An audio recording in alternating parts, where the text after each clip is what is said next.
out abundant.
Okay, so I'll start with the three salutations to the Buddha.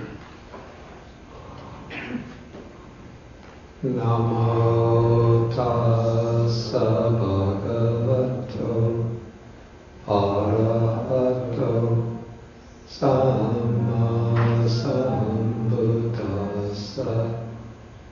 Namo tassa bhagavato arahato samma sambuddhassa. Namo tassa bhagavato arahato samma sambuddhassa.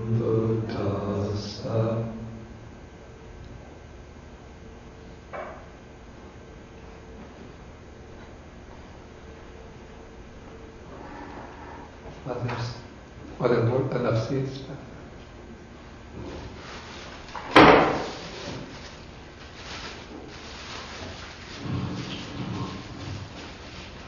There's a seat up here if anybody needs.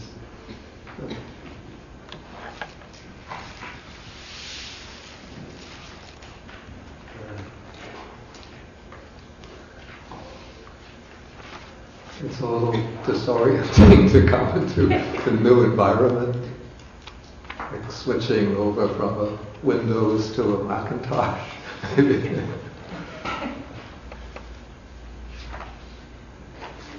Okay, so today we start with the sutta. It's called the Alagaddupama Sutta.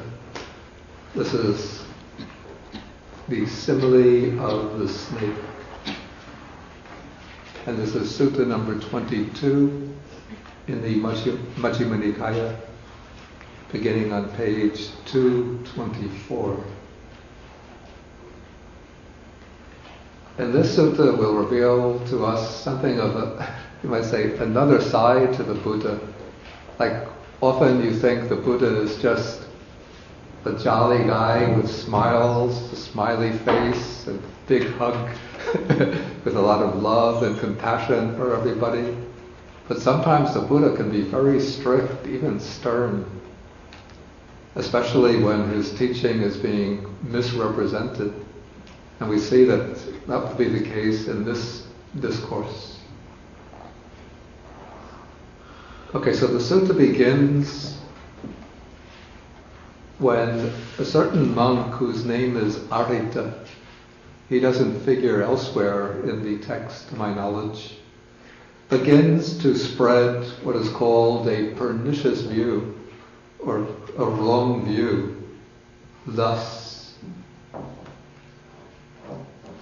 he says, as I understand the Dhamma taught by the Blessed One, those things called obstructions by the Blessed One are not able to obstruct one who engages in them. And this statement by this monk named Ariṭṭha is actually a direct contradiction to what the Buddha himself says. Since the Buddha has pointed out that certain things or certain activities are obstructions, that is, obstructions to the fulfillment of the spiritual life, to the attainment of awakening or liberation.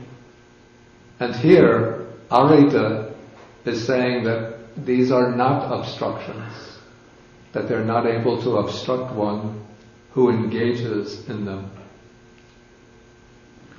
And in Sutta number 12 in the Majjhima Nikaya, this is the greater discourse on the lion's roar, the Buddha speaks about what are called the four, sometimes translated the four kinds of intrepidity, or maybe more simply, the four kinds of certainty that the Buddha has regarding his teaching.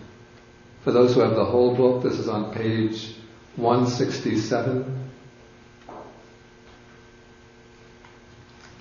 And it's in paragraph 25.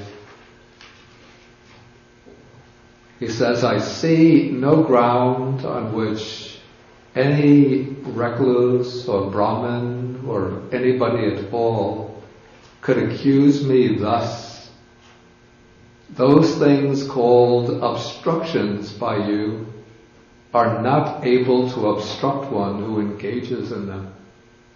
So this is the third ground of intrepidity, or third ground of certainty that belongs to Buddha or the Tathagata. And so this monk named Ariṭṭha is directly rejecting or explicitly rejecting that ground of certainty, that ground of self-confidence of the Buddha. And the Pali version of this sutta, it's a little bit indirect or implicit when it speaks just very generally about those things called obstructions by the Blessed One. But there is a Chinese counterpart to the sutta in the Madhyama Agama Zhongma Hanjing. It's sutta number 200 in that collection. And it states quite explicitly that the monk Ariṭṭha is proclaiming that the indulgence in sensual pleasures is not able to obstruct one who indulges in them.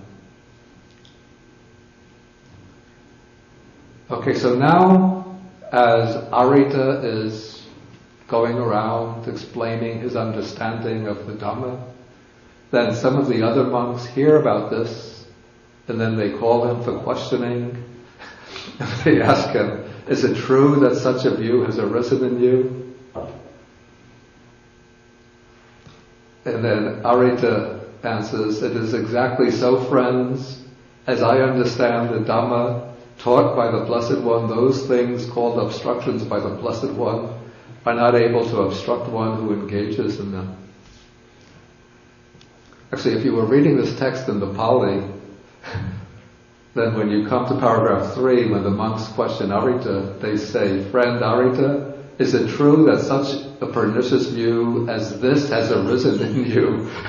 That as I understand the Dhamma taught by the Blessed One, those things called obstructions by the Blessed One are not able to obstruct one who engages in them. And then when Ariṭṭha replies and says, yes, it is exactly so, he repeats that. So if you ever think you're in danger of forgetting that statement, all you have to do is read the sutta in the original and you'll have it pounded into your head about 10 times. Okay, so when Ariṭṭha replies in this way, then the monks try to convince him that he's wrong. And so they press him, question him, cross-question him, and then they say, do not speak thus, friend Ariṭṭha, do not misrepresent the Buddha. It's not good to misrepresent the Blessed One. For the Blessed One would not speak thus, for in many ways the Blessed One has stated how obstructive things are obstructions and how they are able to obstruct one who engages in them. And now at this point, the monks make it explicit what Ariṭṭha was actually teaching. Because they go on to say, the Blessed One has stated that sensual pleasures provide little gratification, much suffering and despair, and that the danger in them is still more. And then they bring in these similes. Some of them seem a little bit on the severe side. Okay, with the simile of the skeleton, with the simile of the piece of meat, the simile of the grass torch, the simile of the pit of coals, the simile of the dream, the simile of borrowed goods, the simile of fruits on a tree, the simile of the butcher's knife and block, the simile of the sword stake, the simile of the snake's head. The Buddha has stated that sensual pleasures provide little gratification, much suffering and despair, and that the danger in them is still more. Then if one wants to find what is being indicated by these similes, one finds these similes treated explicitly in Sutta number 54 of the Majjhima Nikaya.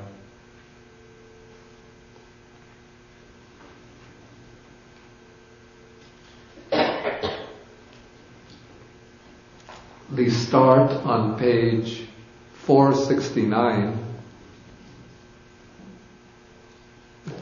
You have the full book on paragraph 15. I won't read the whole simile, but I'll just sort of recapitulate or summarize what's indicated in each simile. Okay, the simile of what is called the skeleton is actually a chain of bones without meat, smeared by blood. And the simile is that of a butcher who takes a chain of bones after cutting off the meat and throws it outdoors for a dog, and then the dog goes running after the chain of bones hoping to get a meal out of it, but all he could get are a little few scraps of meat and lick the bones, and that's all. No real satisfaction.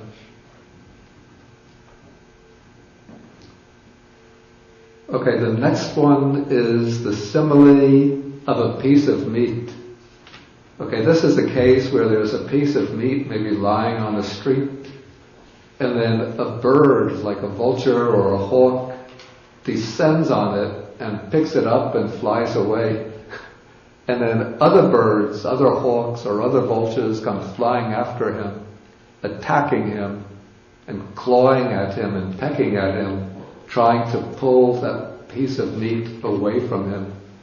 And so when one goes seeking after sensual pleasures, maybe one gets a little pleasure as one is enjoying it, but other people are competing with you for the same pleasure, and then creating trouble for you, injuring you, attacking you, sometimes even killing you. And so that is the danger in sensual pleasure. Okay, the third simile is that of the blazing grass torch. Okay, so this is the case of somebody who picks up a torch thinking to get light out of it, and he walks with it against the wind, and the wind is blowing in the opposite direction and blows the flames towards his hand, towards his face, and he gets burnt.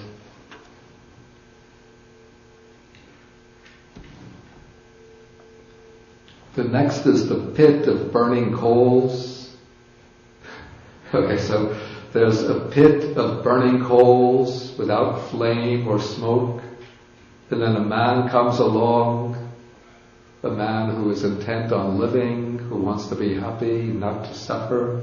But two strong men grab him by both arms and drag him towards the charcoal pit, and he will struggle and pull and wiggle to try to escape from them. But they keep on pulling him and throw him into the charcoal pit. Then the sensual pleasures are similar to a dream. Okay, this is like a man who falls asleep and he has a dream about beautiful gardens with lovely meadows, lovely flowers. Then he wakes up and he's back to everyday reality. The lovely, when I wake up and look out the window, I see a lovely lake, a lovely forest, lovely meadow. But suppose one is living in the city with the elevated subway train going right outside one's window, and down on the street there are people hustling back and forth, buses running, crowds walking back and forth. And so when you wake up and look out the window, all of the beautiful parks, gardens, lakes are gone. Okay, sensual pleasures are like borrowed goods.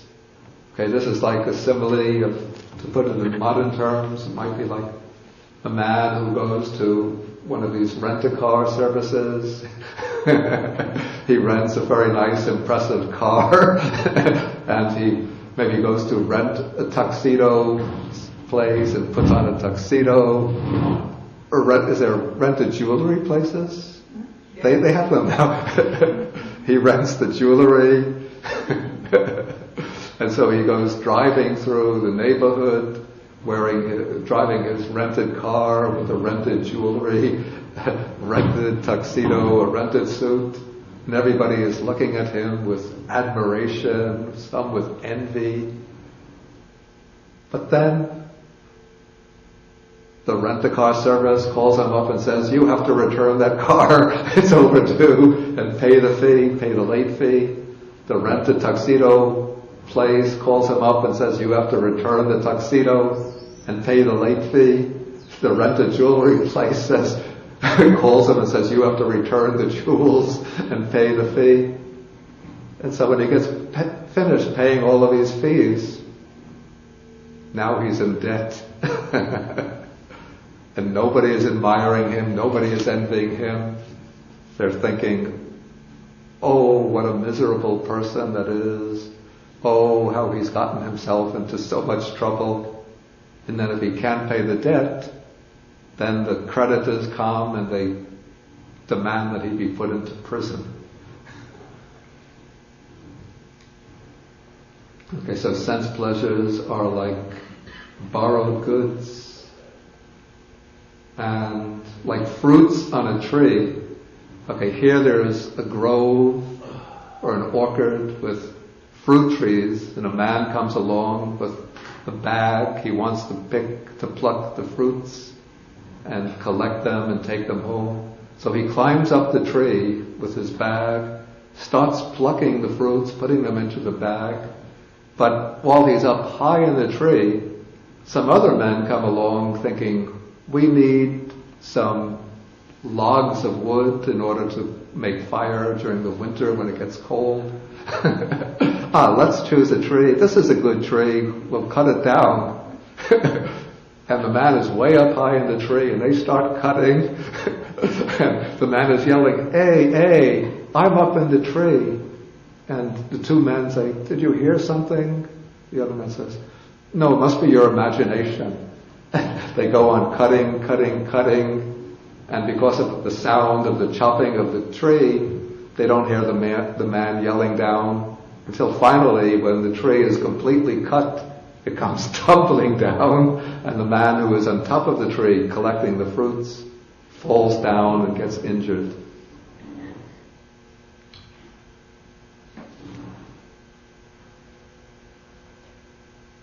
Okay, so those are the main similes, and the simile of the butcher's knife and the block, simile of the sword stake, simile of the snake's head. I don't think that they're in this sutta, number 54. Yeah, but basically you could interpret them along the same lines. Okay, so the monks are here drawing upon these similes and trying to convince the monk Ariṭṭha to give up his view. And finally, they could not succeed in convincing him. So finally, they decide to report this to the Buddha. And so they go to the Buddha, they report what is taking place. The Buddha then asks a monk to call Ariṭṭha. Ariṭṭha comes to the Buddha's presence. And then remember, this is the way the Buddha, when he wants to criticize somebody, as I pointed out, was it last week or 2 weeks ago? He doesn't immediately pick up on the reports that others make about a case of misconduct. But before the Buddha will reproach somebody, he first will ask the person who is being criticized whether the reports that are being spread about him are true. So he wants the person to admit on his own that there's some validity to those reports. So he says, is it true that you have been spreading this pernicious view?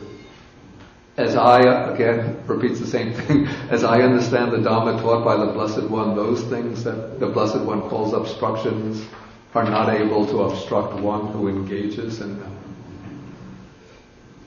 Ariṭṭha admits this, and then the Buddha criticizes him. And he says, to whom have you ever known me to teach the Dhamma in that way? Have I not said in many ways how obstructive things are obstructions, and how they are able to obstruct one who engages in them? And then the Buddha repeats the same thing that the monk said, referring to these similes on sensual pleasures. Okay, at this point I want to explain a little bit about the place of sensual pleasure and sensual desire in the Buddha's teaching. And why is it that the Buddha is criticizing this monk so severely, so sternly, for spreading this view about sensual pleasures? We know that the basic framework for the Buddha's program of liberation is the Four Noble Truths. And the Four Noble Truths begin with the Noble Truth of suffering. And then the Buddha, in the Second Noble Truth, traces the cause or origin of suffering. And then in the Third Noble Truth, he teaches that to reach the complete end or cessation of suffering, it's necessary to uproot or to eliminate the Second Noble Truth, the cause of suffering.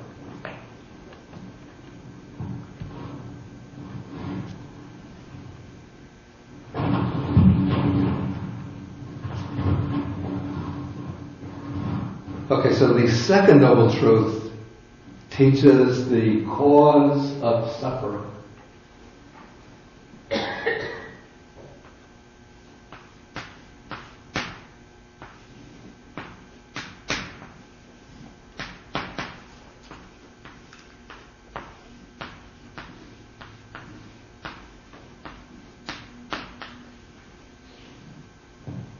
And what is the cause or origin of suffering? Clinging, of course, it's part of the process, but the more fundamental factor. Craving. Craving is the one that's the word that's usually used. Craving.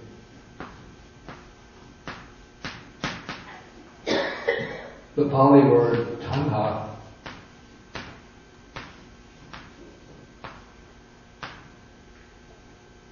Actually, one could see it more clearly in the Sanskrit word.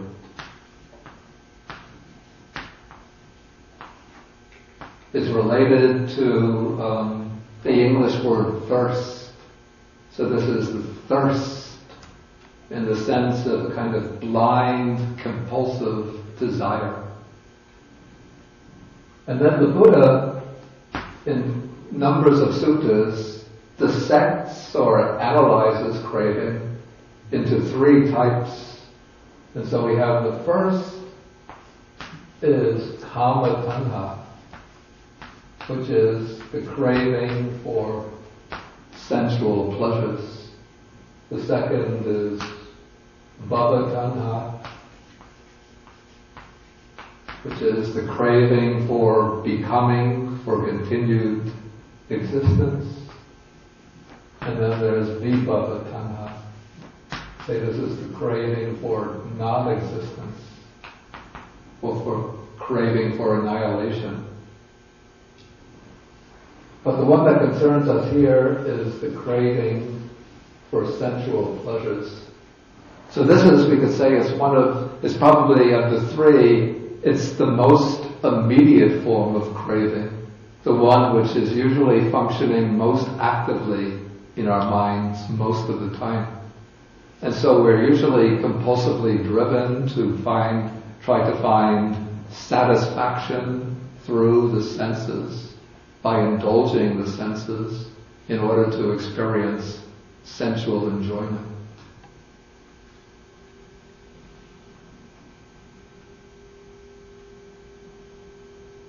Then, when the Buddha speaks about the process of developing meditation, he explains that there are 5 hindrances, or 5 mental factors that function as hindrances in that they prevent the mind from quieting down and becoming collected and focused and concentrated.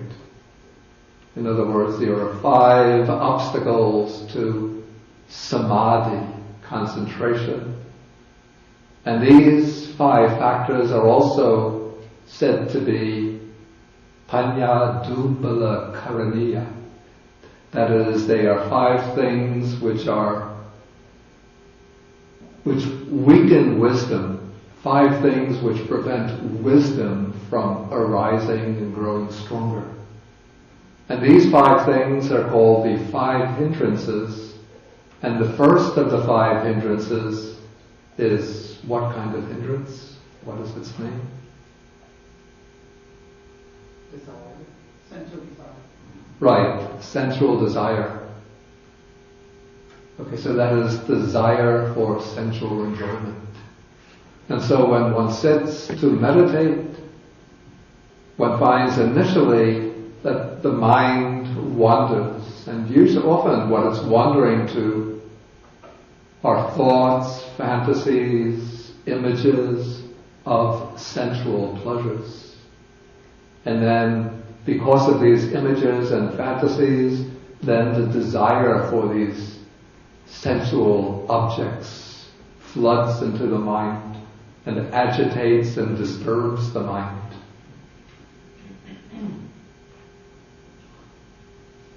Okay, and so to help his disciples overcome sensual craving and sensual desire, the Buddha taught a gradual process, and he formulated his teaching differently for people in different walks of life, for different lifestyles. And so for his lay disciples, what the Buddha teaches as a kind of primary requisite for leading an ethical life is the 3rd precept, which means to abstain from misconduct in regard to sensual pleasures. And this means specifically to abstain from what is called sexual misconduct. And this has a very specific meaning.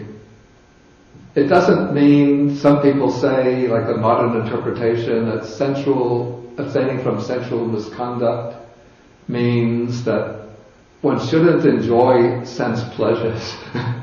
But that is not really what the Buddha is saying. There's no prohibition on lay people from enjoying ordinary sensual pleasures. It doesn't even mean that for lay people to enjoy sexual pleasures, they have to be in a legal marriage. If two mature, independent people want to have a sexual relationship and they're not bound to others who will be hurt, they can do so, and that's not a violation of the third precept. The third precept doesn't require a monogamous relationship. The Buddha was living in a period where kings and princes would have maybe several wives and several concubines, and they became the Buddha's followers. And the Buddha didn't say you should only have one wife, get rid of the others.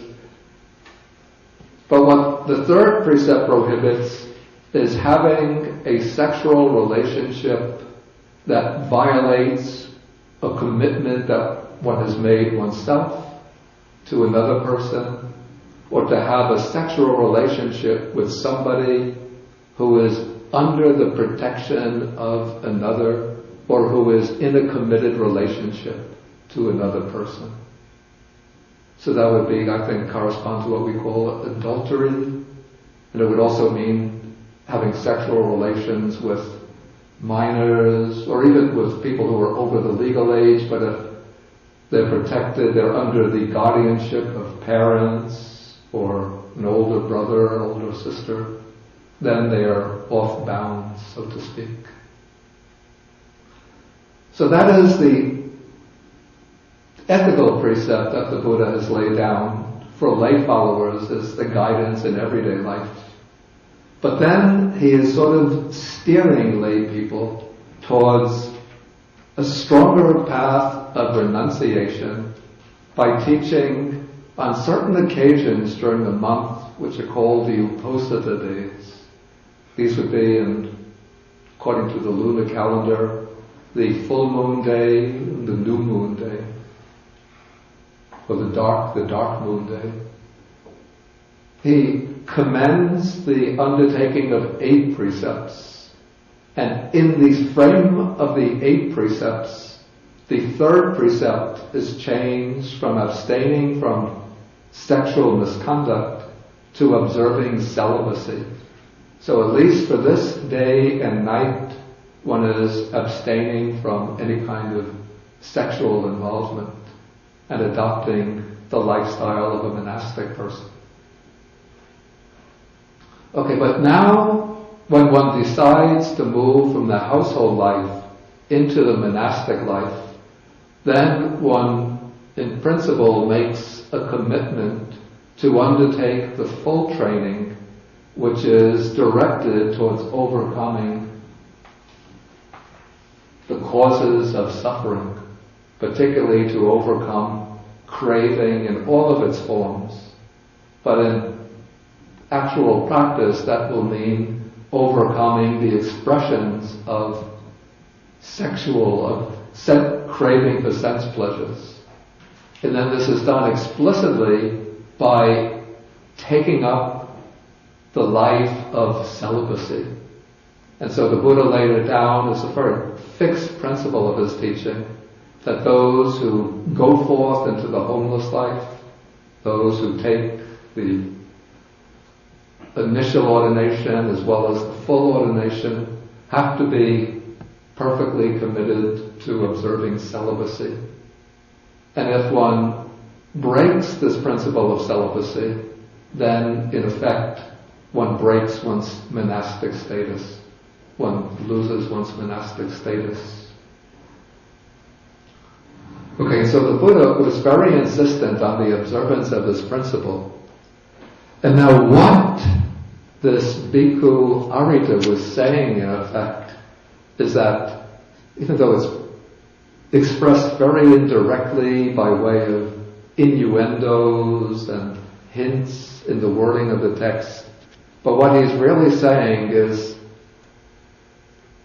okay guys, I'll put it a little crudely, okay guys, it doesn't matter that you've shaved your head and that you're wearing ochre-colored robes, but there are some lovely girls in the next town, let's go get them. So he's saying, pretty much saying that even though we're monastics, we're not bound to observe celibacy. we can observe, we can indulge in sexual activities, and that won't be an obstruction to us. And so by teaching in this way, even by hints and by indirect statements, Ariṭṭha, this monk Ariṭṭha, is attempting to overthrow the rule of celibacy that the Buddha has laid down for the monastic order. And so this is why the Buddha is so strict and so stern, even a little bit harsh in his criticism of Ariṭṭha. So coming back to paragraph 7, he turns to the other monks and he says, has this monk Ariṭṭha kindled even a spark of wisdom in this Dhamma and discipline? Then the monks say, how could that be? No, that he hasn't. Okay, when they say this, then this is a stock description when somebody is defeated in a discussion or debate. The monk Ariṭṭha sits there silent, dismayed, his shoulders drooping, his head down, glum, and without response. Maybe your son Ben, he knows this from his debating team. He defeats his opponent in debate, and the student sits there silent, dismayed, shoulders drooping, glum, without response. Okay, then the Buddha says, now I'm going to question the monks about this.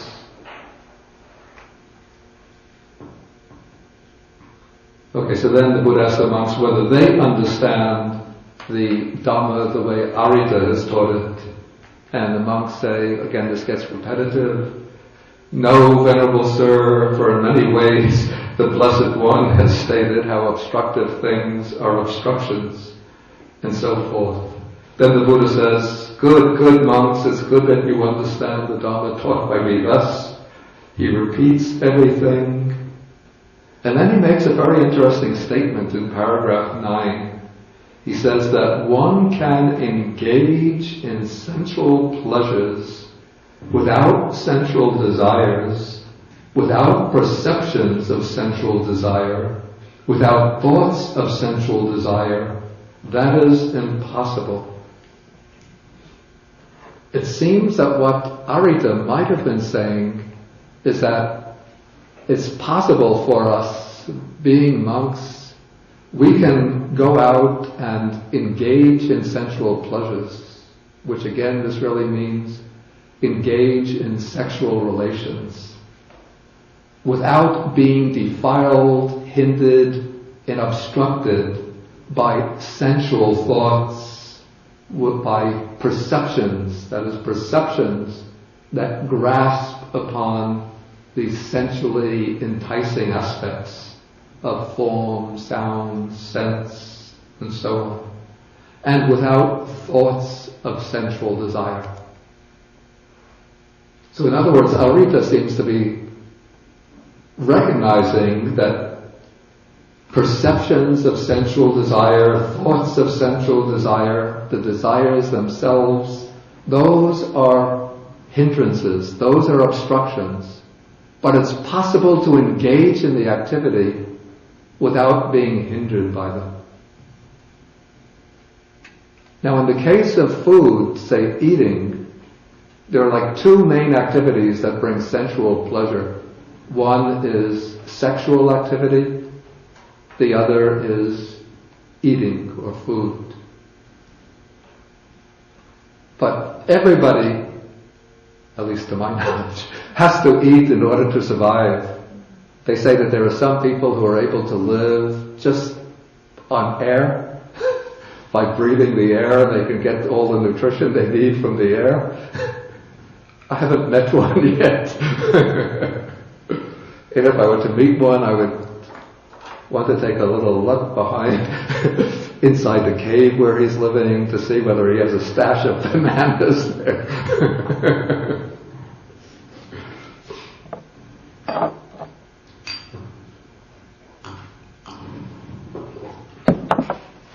But apart from this rare case, if it's at all possible, everybody else has to eat. And normally eating will excite, well, if we don't get food for some time or don't get the exact food that we want, then we start thinking about the food that we want. If 2 weeks go by and there's no ice cream served up in the dining hall, then even though I might have very delicious Chinese vegetarian food, and fruits, even cake, but no ice cream, 2 weeks have gone by. I go back to my room, have to write something, thinking ice cream, sit in meditation, in breath, out breath, ice cream, ice cream.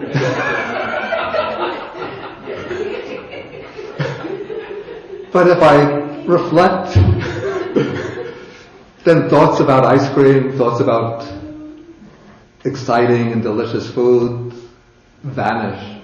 And then I can eat just by being mindful of eating or reflecting wisely on the food, and I can eat without being tainted by sensual desires. But eating is necessary. But in the case of indulging in sexual pleasure, the Buddha is saying that it's impossible to indulge in sexual activity without having perceptions of sensual desire, without the thoughts of sensual desire, without the desires themselves.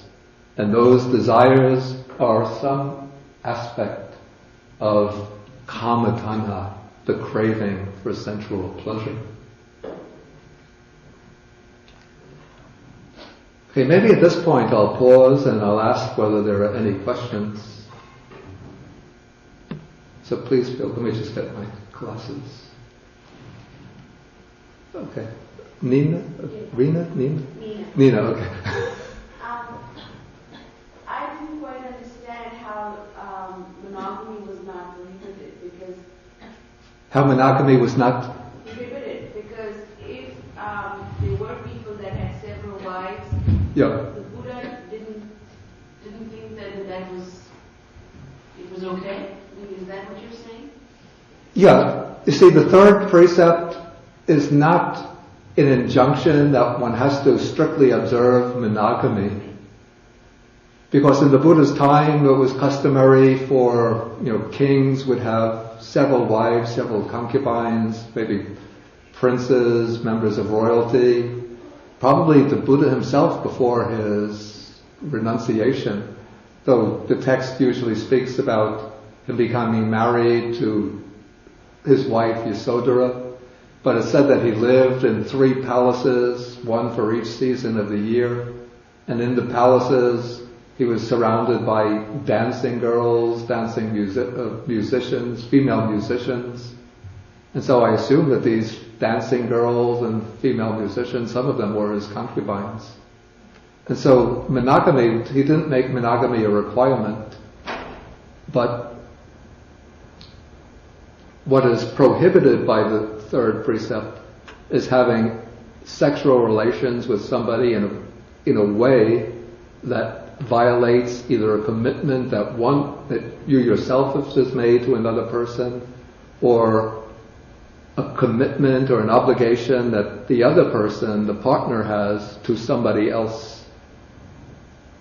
But even though I say this, that the Buddha didn't enforce monogamy, but he still encouraged it with the statement that the ideal is that one should be content with one's own wife. Thank you. And so I should also add to this that because the Buddha didn't insist on monogamy, that Buddhism has been able to adapt itself to different cultures according to the prevailing norms of those cultures. Like, for example, in Tibet, the customary practice is not polygamy means one man has several wives, but the opposite, polyandry, where one woman will take several husbands. Why that happened in Tibet, I don't know. I don't know enough about the culture. But that is just the customary practice. But once the woman enters into relations or takes on several husbands, then that becomes a committed relationship between that one woman and her several husbands. Even though it involves hurting people. It what? Even though it involves hurting people. It winds up... Even though it involves hurting people. No, it doesn't hurt the people. Well, it does, because, I mean, you know, if your husband is having another wife, it does have an impact. Oh, that is true, actually. That is true. So it does hurt. That is true, yeah. So maybe he just relented according to the customs, but I can't imagine that ethically he would have accepted it.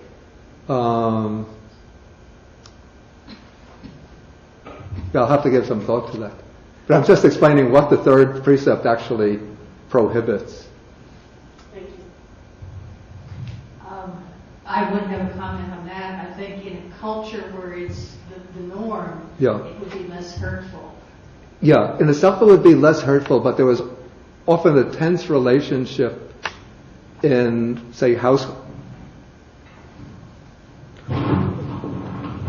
households in which there are two wives, and this continued through at least through Indian culture through some time, is that like one of the most undesirable positions in life is to be the second wife in a household where there's a senior wife, because then the senior wife bosses.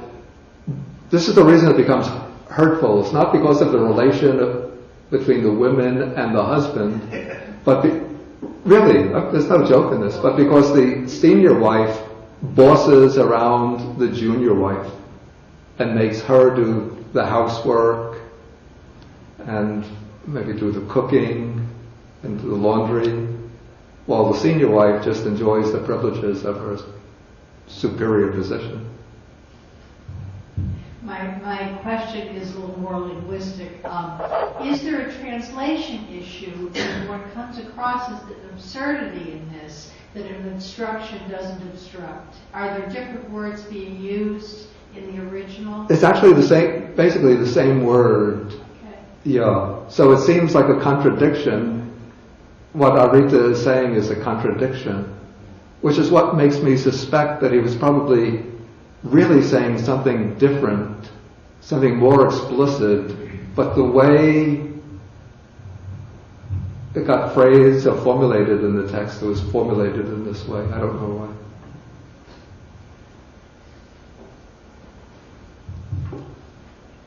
why. In fact, if I remember now the Chinese version of the sutta, it doesn't say obstruct.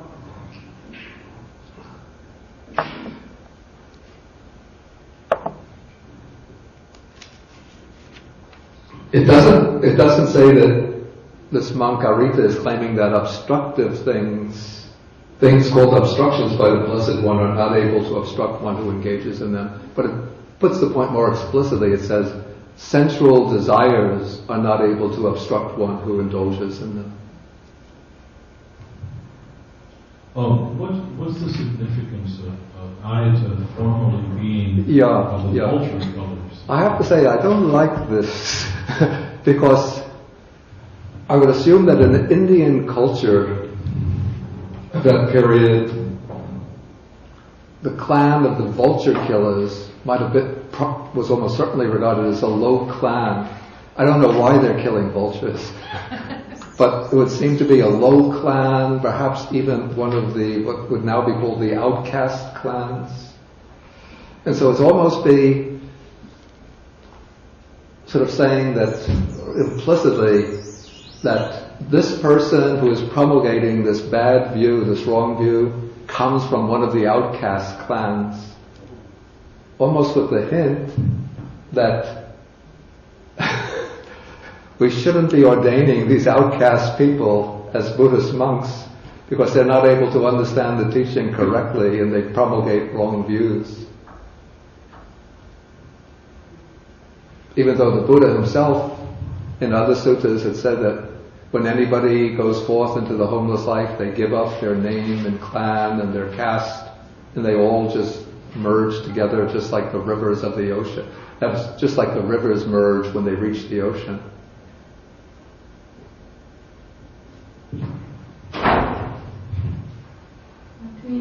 This Ariṭṭha's wrong view refers exclusively to sexuality. So what the Buddha is supposed to do is just sexuality for monastic people, or is his wrong view does his wrong view refer to sexual pleasures in general, in the broader sense, through the five senses? I would say that perhaps both senses are being indicated here. That in a way, of course, the indulgence in sensual pleasures is a hindrance in the more general sense, in that it's an activation of sensual craving and of sensual desire, and so it will function as a hindrance in the development of the mind.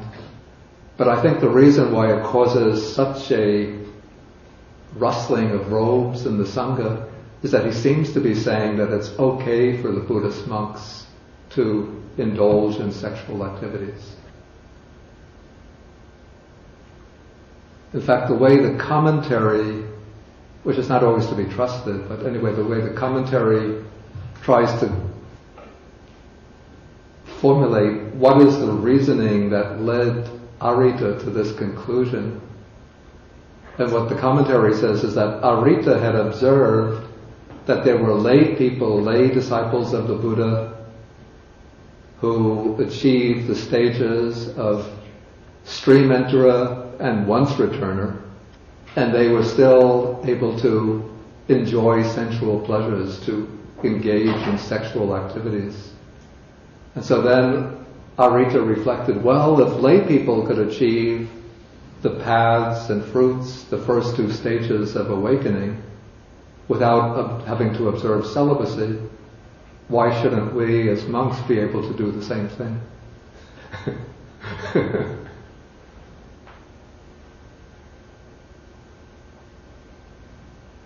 Was there some other question?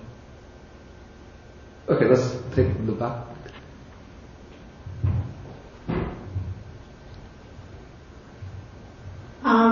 Really quick, I was just wondering, was Buddha against having sexual consorts? You mean a relationship outside of marriage by a consort?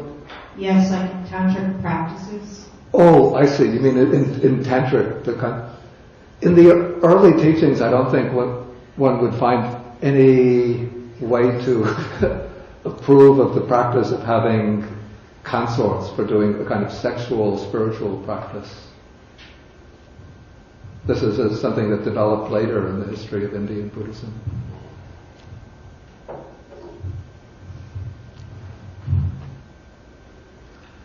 Okay, if there are no further questions, then I want to continue. Okay, now there's going to be something of a change of theme in the sutta. Or at least, let's say, a change of emphasis, since what follows here is still picking up on the behavior of the monk Ariṭṭha, but it shows a kind of the underlying agenda, let's say the underlying agenda that Ariṭṭha had. And this is what is called the wrong grasp of the Dhamma. That one learns the Dhamma not for the purpose of fulfilling the proper aim of the Dhamma, not for obtaining the true benefits of the Dhamma, but one learns the Dhamma in order to engage others in debates and defeat them in debates. This could be a particular weakness in the Indian mind, because the Indian spirituality can become very intellectualized, and so it's become a tradition, even at the time of the Buddha, for the ascetics belonging to the different schools of spiritual teachings they would meet regularly in these parks and in open monasteries, rest houses, and each one would come with his own teaching, and then they would engage the others in debates for the purpose of defeating them in debates.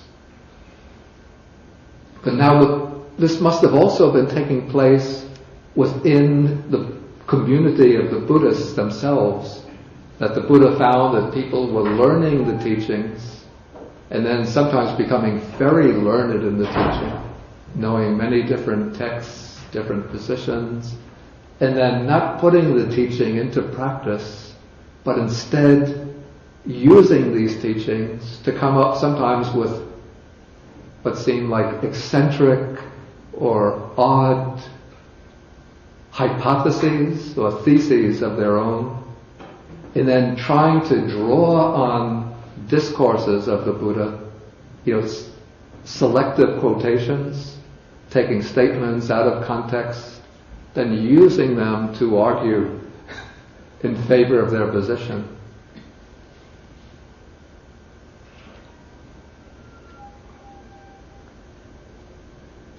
Like in the Dhammapada, for example, there is a verse, it's a rather peculiar verse, it says, even though one slays mother and father, 2 Brahmins and a Kshatriya king, one still goes blameless. And so somebody can pick that verse out of context and say,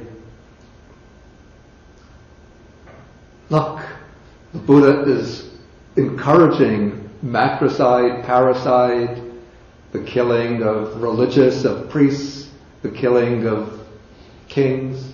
So why don't I do the same? Okay, but that would be a misreading, because there must have been an explanation of the symbolic meaning of that verse. And so to understand the verse properly, one has to know what's being symbolized. But if one just quotes it out of context, one could use it to justify the most bizarre, the most horrible crimes. Okay, so here the Buddha takes the case. He speaks about some misguided men who learn the Dhamma. And then the compilers probably added this, putting in the 9 divisions of the Buddha's teachings in the very early period. The discourses, stanzas, those are texts that are composed with mixture of prose and verse, expositions, verses, exclamations, sayings, birth stories, marvels, and answers to questions. But having learned the Dhamma, they do not examine the meaning of the teachings with wisdom. Since they don't examine the meaning of the teaching with wisdom, they do not gain what is called a reflective acceptance of the teachings. That is, by reflecting and examining the teaching, when one understands the meaning, then one accepts the meaning, because on the basis of one's investigation. Instead, they learn the Dhamma only for the sake of criticizing others and for winning in debates. And they do not experience the good, or it could be the goal, the benefit, for the sake of which they learned the Dhamma. Then those teachings, which have been wrongly grasped by them, lead to their harm and suffering for a long time. Why is that? Because of their wrong grasp of the teachings. And now we come to the simile that gives the title to the discourse. Here we have a man meeting a snake, seeing a snake, wandering in search of a snake, and he sees a large snake and he grasps it by its coils, by the center of the body, or by the tail. When he does this, then this is what's going to happen. The snake will turn back on him and bite his hand, or his arm, or his leg. And if it's a poisonous snake, then the poison goes into the body and the man might die or suffer terrible pain. And why is that? Because of his wrong grasp of the snake. Okay, so this is the wrong approach to the Dhamma. And now the Buddha takes the contrary case, the right approach to the Dhamma. Here, some clansmen learn the Dhamma, and having learned the Dhamma, they examine the meaning of those teachings with wisdom.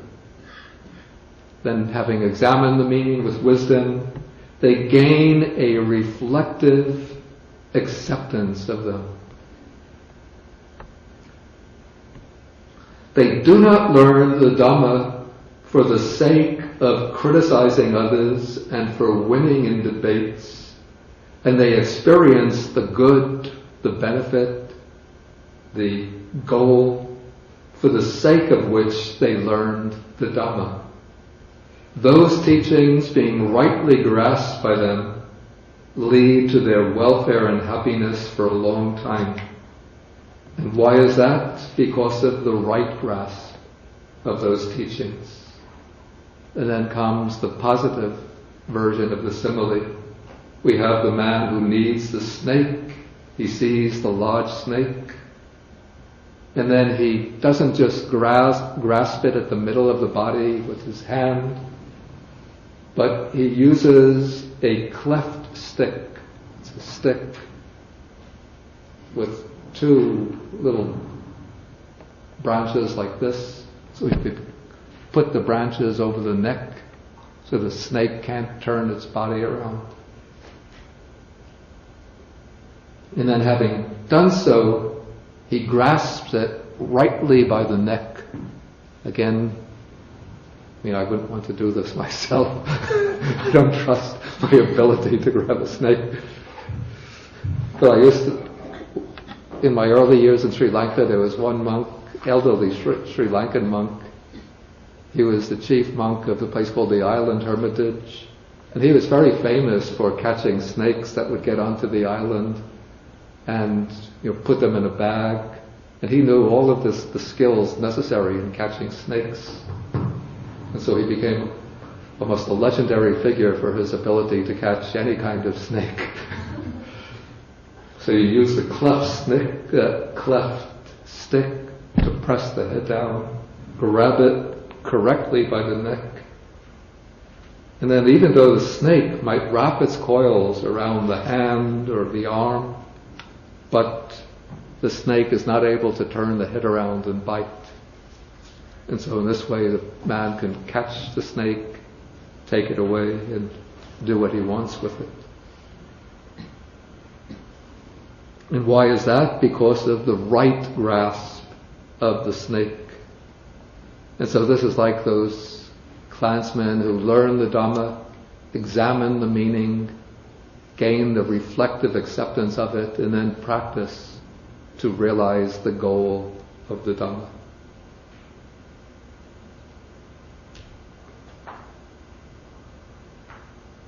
Okay, then the Buddha gives some advice. He says, therefore, when you understand the meaning of my statements, remember it accordingly, and when you don't understand the meaning, then you should either ask me about it or ask the wise monks, like Ananda, Sariputta, Mahamoggallana, Mahakassapa. Ask them about the meaning. Okay, the next portion of the simile, the next portion of the sutta presents us with a very famous simile, which is used to illustrate, we might call the practical or pragmatic aspect of the Buddha's teaching. Again, this has the purpose of showing how one should use the teaching, how the teaching is proclaimed for the purpose of practice and realization, and not just for the purpose of storing in one's head. And so this is the simile of the raft. So the Buddha says, I shall show you how the Dhamma is similar to a raft, being for the purpose of crossing over, not for the purpose of grasping. And here there is a kind of wordplay involved in the idea of crossing over. Since in India, northern India especially, there would be many large rivers and branches of these large rivers, particularly during the rainy season, when the rain comes pouring down and then the Ganges River swells up, the Indus River swells, the Brahmaputra River swells, all of these rivers go flowing. And so if one is traveling, one has to, at many points, one has to cross over the river to go from the side where one is starting out from to reach the other side of the river. And so if it's a small river, like a creek or a stream, there might be bridges. But if there isn't a bridge, then one has to take a ferry boat or construct a raft to get across. But this idea of going across, of crossing over, then becomes used as a metaphor for gaining liberation or gaining enlightenment. So this shore becomes seen as a metaphor for samsara, the world of birth and death, the world of ignorance and craving, the world of suffering. And the other shore is a symbol for the realm of enlightenment, nirvana, nibbana, the mukti, the state of liberation, and the process of cultivating the path in order to move from samsara to nibbana. This is compared to crossing the river. And so the word crossing over comes to be used for the process of cultivating the path, and the person who is said to be crossed over, that is used to indicate the enlightened person, the liberated person.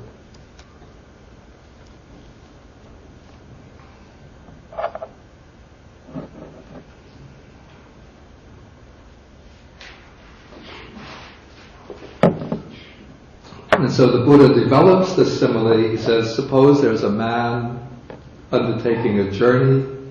He sees the great expanse of water. The side that he's on is dangerous. The other shore is safe and free from danger. But there's no ferry boat and no bridge to cross over. And so he thinks to himself, let me collect grass, twigs, branches, and leaves. I'll tie them together and make a raft. And then riding on this raft and making an effort with my hands and feet, I will get safely across to the other shore. And so the man makes the raft, he crosses over the river, and then he might think, this raft has been very helpful to me since I used it to get across the river. Suppose I were to put it on my head or load it onto my shoulders, and then I can go about wherever I want.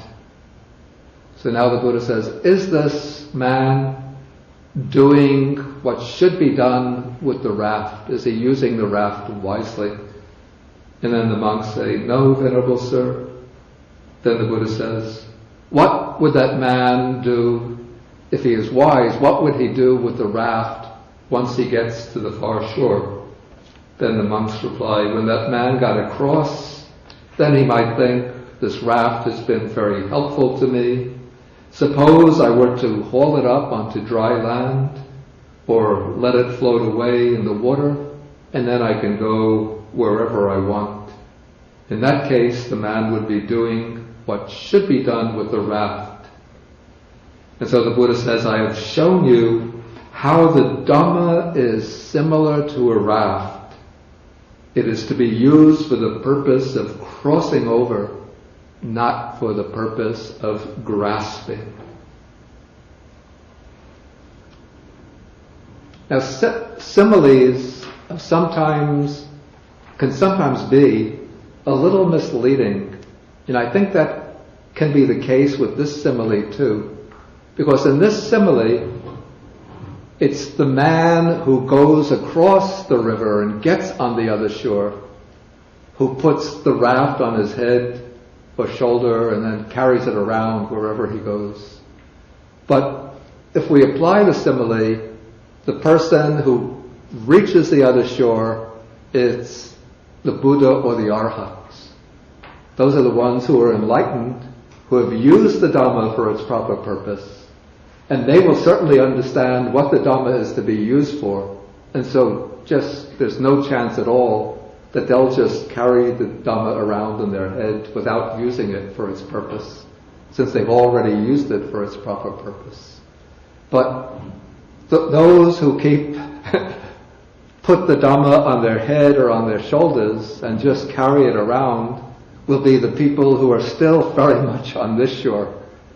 And it's generally those types, the same type as the person who grabs the snake in the wrong way and gets bitten. This would be the person who is using the Dhamma, learning the Dhamma, sometimes just to show off, to show how learned and wise he is, or who uses the Dhamma to provoke arguments and disputes. Or sometimes what I found in living for many years in Sri Lanka, people base their sense of personal identity on following the Dhamma, being a Buddhist. Like, I'm a Buddhist. Buddhism is the best religion. It's better than the other religions. And so, they might have bumper stickers, be proud you're a Buddhist.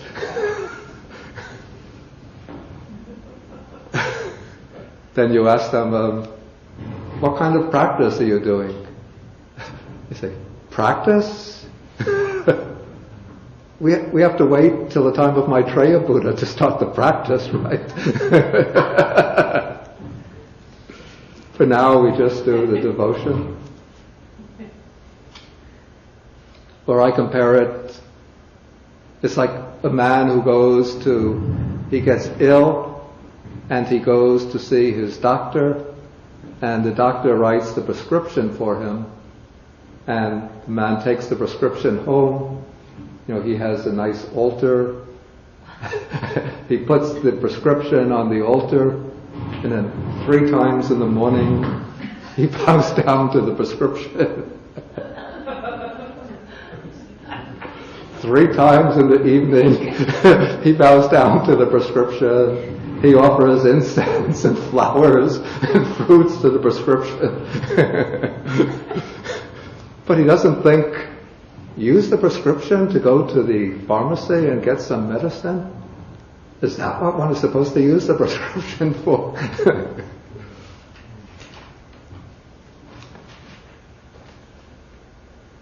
Okay, then comes the very important and well-known statement, paragraph 14. When you know the Dhamma, I'll use the word that's used in the original Pali text. When you know the Dhamma to be similar to a raft, you should abandon even Dhamma. You should abandon even Dharmas.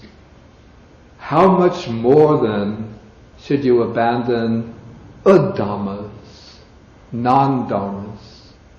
Now there's a certain ambiguity here in the word Dhamma in the plural.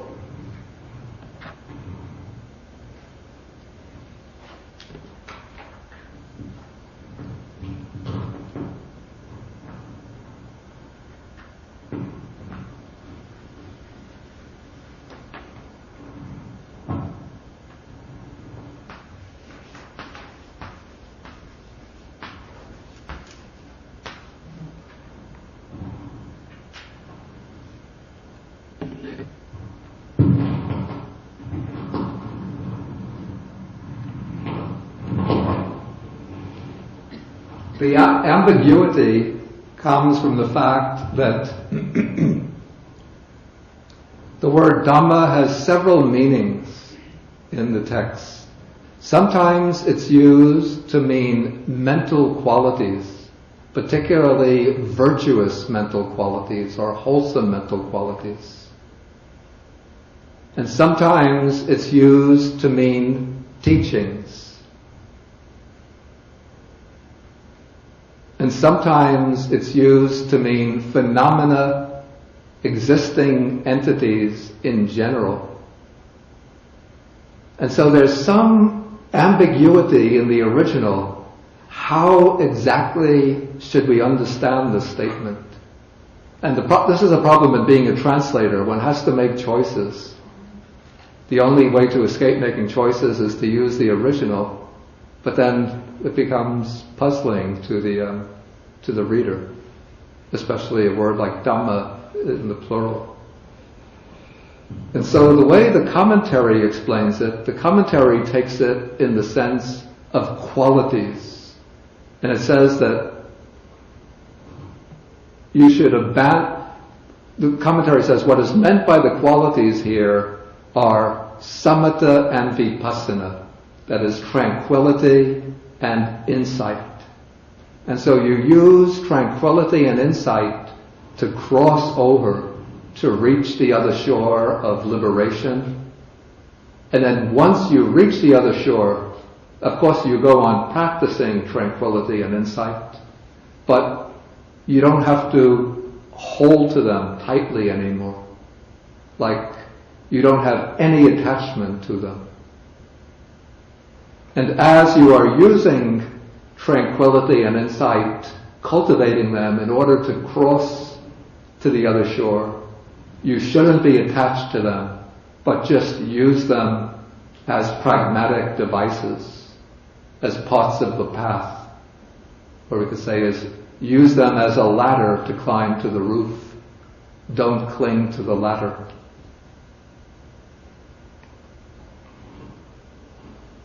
But before you throw the ladder away, make sure that there's a staircase in the building. Okay, so we could understand the statement in that sense, but it seems to me that the sense that's intended should, because that meaning doesn't really connect very well with the earlier part of this discourse. But if we take the word Dhamma to mean teachings, then the statement will agree very well with the simile of the raft and with the simile of catching the snake. You take the teachings like you're catching the snake. You examine the meaning with wisdom, and then you gain the reflective acceptance of them, and then you practice in order to reach the goal of the teachings. And once you reach the goal, then in a sense the teachings become unnecessary for oneself, except as a means for helping one to teach and to guide others. But once one realizes the goal, then one is beyond the teachings. So the Buddha's sense here is that you use the teachings like a raft to get across, but once you're across, you can give up the teachings, and even when you're crossing, don't just cling blindly and with a kind of dogmatic tenacity to the teachings. And certainly you should give up things that are contrary to the teachings.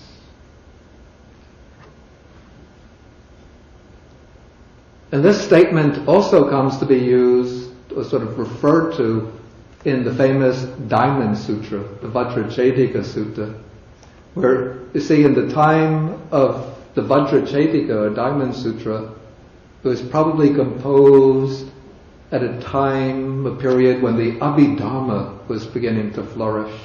It was one of the main activities in the monasteries was to accumulate these lists of Dhammas, which are held to be things that have ultimate or real existence. And this became a kind of obsessive concern of monks to get the right lists of the Dhammas, the kind of catalog of all phenomena. And so the Diamond Sutra and the Prajnaparamita literature is saying that all Dhammas are empty of self-nature. And so Diamond Sutra interprets this with the implication, don't cling to the notion of there being truly existent, self-existent phenomena, but just see all phenomena as being empty of any kind of self-nature.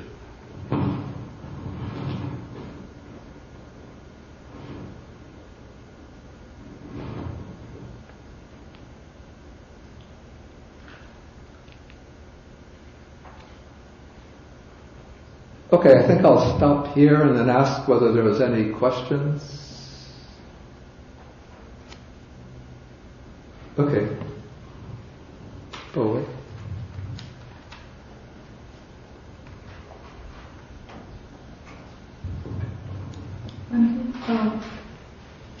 When you say it refers to the second meaning of the Buddha's teachings, but does the Buddha's teaching in Pali singular or plural?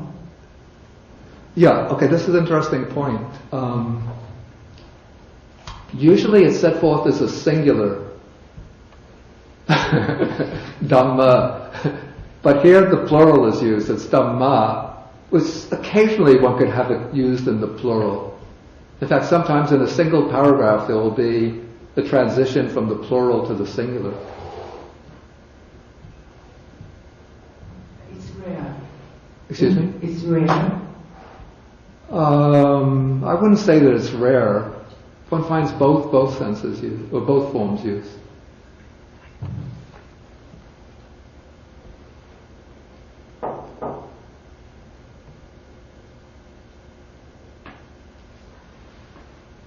Any further questions? Yeah, Richard.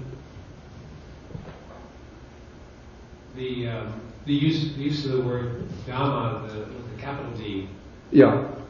Is that clearly representing the teachings without interpretation? And then Dhammas with the Dhamma with plural, that's the one that's different interpretation? Yeah, first in Asia, the Asian scripts that are used to record the Buddhist texts, like Sinhala script, Burmese script, Thai script, there's no distinction of capital and small letters.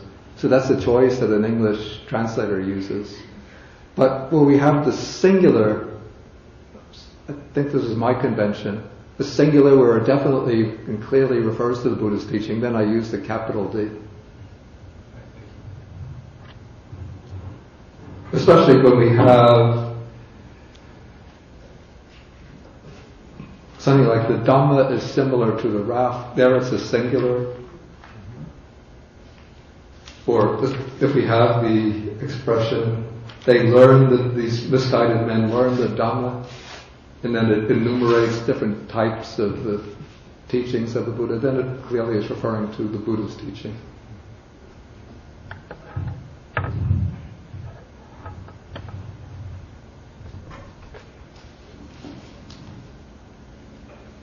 Any other questions out there? Okay, let me take some of the internet questions. Regarding debates,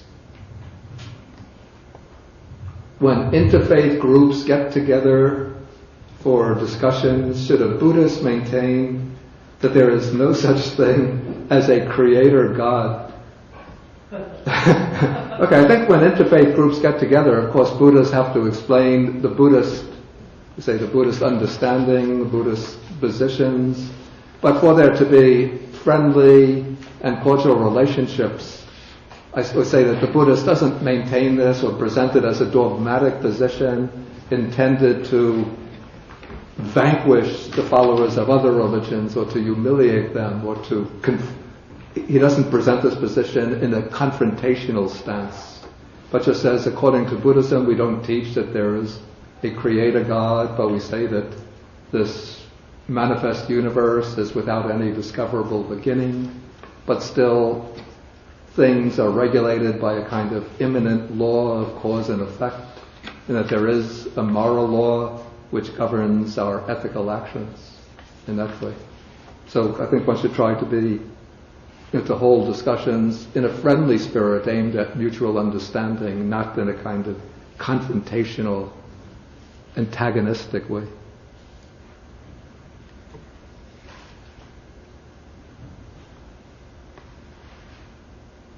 Okay, some other internet questions. This goes back to the tantric sexual practices. Even by monks is taught in some Tibetan esoteric Buddhist sects. S-E-C-T-S. Should Buddhists consider Tantra as a red flag, that it is not really Buddhism but Hinduism, shamanism? Of course there are forms of Tantric Buddhism. We can't say that Tantra is Hinduism, not Buddhism. There are differences between Tantric Buddhism, Tantric Hinduism and Tantric Buddhism. I don't consider myself in a position to pass judgments on the practice of Tantra. I don't know enough about it. I think it's a form of practice that can be easily abused. And the way I understand within the circles, in almost what I've been told in 99.9% of Tantric Buddhist circles, actual sexual practices are not undertaken. Now there's something popular called, and this is true about Tantric Hinduism too, there's something popular going around amongst many Western spiritual teachers, they call it Tantra, and you see it all over the internet, probably if you just put in Google Tantra, you get many of the Western groups, and there'll always be the smiling couple, man and the woman smiling, we will teach you Tantra, come to our retreat at such and such a place for, $1,000 for 2 nights. And how to experience the most ecstatic sex that you've ever had and to hold orgasm for 25 hours unbroken. We will teach you that. But I've asked some, practitioners of both Buddhist Tantra and Hindu Tantra whether this is really Tantra, and they just shake their head and say, it's so sad.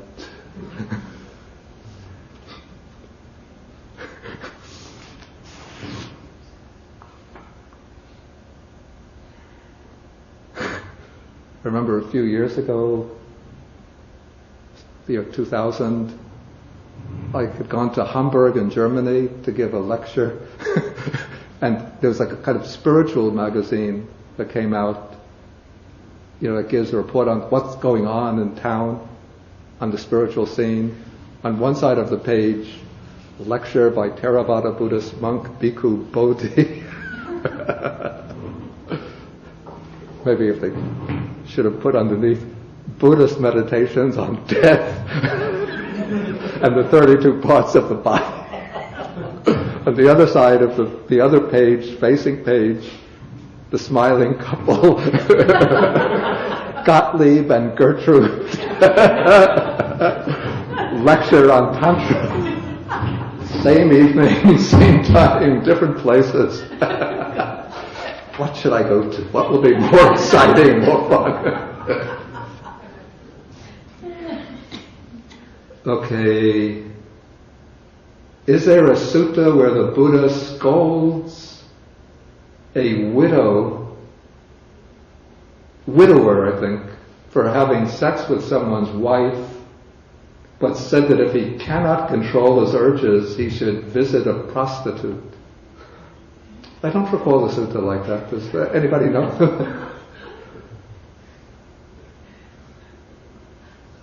What is the Buddhist view on legalized prostitution, such as Las Vegas? Let me look up Las Vegas in the index.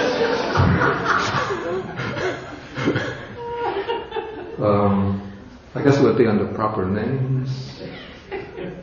Let's see, Kusinara, Lichabis. Yeah, I don't find Las Vegas there. Let's say that, Buddhism isn't encouraging people to go to prostitutes or encouraging women to lead lives as prostitutes. But I don't know that there's an official Buddhist view on legalized prostitution. And I think in actually in Thailand it's sort of passively tolerated. In Sri Lanka the Buddhists don't like it, but it goes on.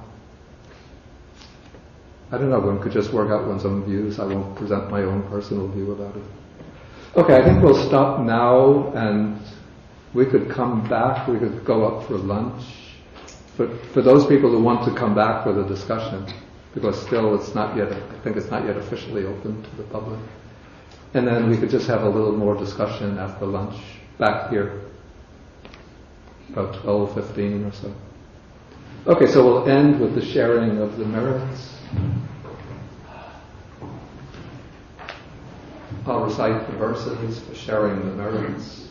And then the next class will be not next week, not the week after, but a rather long way till October 17th. April? Did I say October? Oh, I'm sorry. Why do I associate April and October?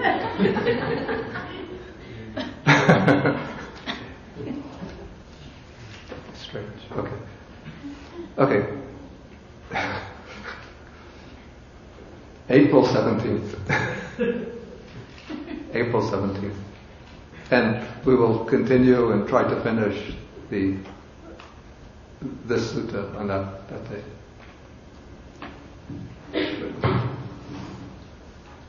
Okay, so we share the merits. I'll recite in Pali. Akasata jabumata deva naga mahitika punyanta manamoditva chirang rakantu sasanam. Akasata jabumata deva naga mahitika punyanta manamoditva chirang rakantu desanam. Chabumata deva nagam hitika punyantam anumoditva chirang rakantu mankaram eta vatacham hei sampadam punya sampadam sabbe devanumodantu.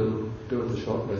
Sabbe bhutanumodantu Sabbe satanumodantu Sabba sampati siddhya Bhavagupadhaya Bhavichihe tato Etantare satakai upapanna Rupi arupi cha sanya sanino Dukha pamuchantu Pusantu nibutim.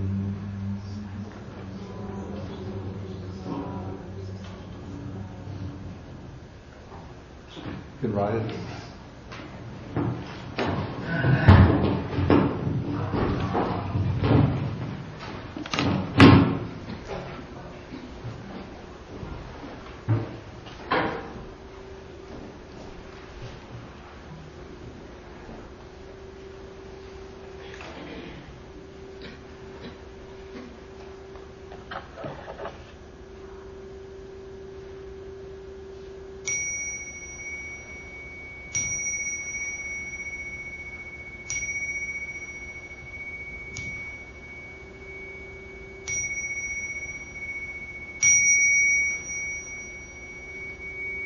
Alagaddupama.